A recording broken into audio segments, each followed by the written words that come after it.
আসসালামু আলাইকুম প্রিয় শিক্ষার্থীরা। সামনে বাংলাদেশ ও বিশ্ব পরিচয় পরীক্ষা তোমাদের ষষ্ঠ শ্রেণীর জন্য। আজকে নিয়ে আসছি তোমাদের পরীক্ষার প্রস্তুতিকে অনেক বেশি শানিত করার লক্ষ্যে একটি পূর্ণাঙ্গ মডেল টেস্ট। প্রথম ৪ অধ্যায়ের মোট ৩০টি প্রশ্নর একটা পূর্ণাঙ্গ মডেল টেস্ট নিয়ে আসছি, যেটি অবশ্যই তোমাদেরকে পরীক্ষায় যাওয়ার আগে দেখে যাওয়া উচিত। হতে পারে এখান থেকে অনেকগুলো প্রশ্ন কিন্তু কমন পেতে পারো। তো চলো আমি আজকে মডেল টেস্টের সঠিক উত্তর সহ জানিয়ে দিচ্ছি। প্রথম প্রশ্ন হচ্ছে, মিলেমিশে থাকা একতাবদ্ধ মানবগোষ্ঠীকে কি বলা হয়? উত্তর খ, সমাজ। সমাজ গঠনের প্রথম ধাপ কোনটি? উত্তর গ, পরিবার। ৩, সিন্ধু সভ্যতা কোন নদীর তীরে গড়ে উঠেছিল? উত্তর খ, সিন্ধু নদ। ৪, বিখ্যাত মসলিন শিল্প কোন অঞ্চলে বিকাশ লাভ করেছিল? উত্তর খ, সোনারগাঁও।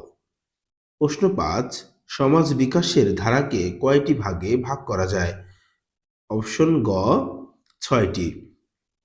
৬ নম্বর প্রশ্ন, কোনটি আদিম সমাজের প্রধান কাজ ছিল?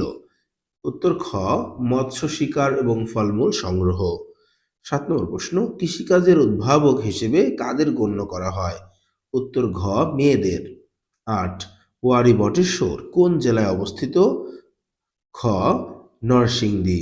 ৯ নম্বর প্রশ্ন, প্রাচীনকালে বাংলাদেশের উত্তরাংশ কি নামে পরিচিত ছিল? উত্তর গ, পুন্ড্রবর্ধন। ১০, পাল বংশের প্রতিষ্ঠাতা কে ছিলেন? উত্তর খ, গোপাল। ১১, প্রখ্যাত রামচরিত কাব্যগ্রন্থ কে রচনা করেছিলেন?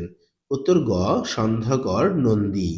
১২, শশাঙ্ক কোন অঞ্চলের শাসক ছিলেন? খ, উত্তর গৌড় অঞ্চলের শাসক ছিলেন।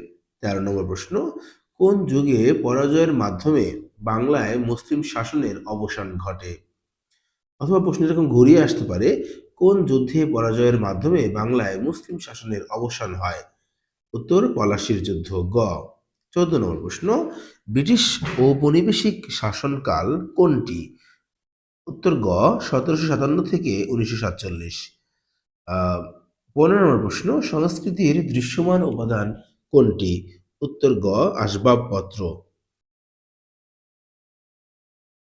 আসসালামু আলাইকুম প্রিয় শিক্ষার্থীরা। সামনে বাংলাদেশ ও বিশ্ব পরিচয় পরীক্ষা তোমাদের ষষ্ঠ শ্রেণীর জন্য। আজকে নিয়ে আসছি তোমাদের পরীক্ষার প্রস্তুতিকে অনেক বেশি শানিত করার লক্ষ্যে একটি পূর্ণাঙ্গ মডেল টেস্ট। প্রথম ৪ অধ্যায়ের মোট ৩০টি প্রশ্নর একটা পূর্ণাঙ্গ মডেল টেস্ট নিয়ে আসছি, যেটি অবশ্যই তোমাদেরকে পরীক্ষায় যাওয়ার আগে দেখে যাওয়া উচিত। হতে পারে এখান থেকে অনেকগুলো প্রশ্ন কিন্তু কমন পেতে পারো। তো চলো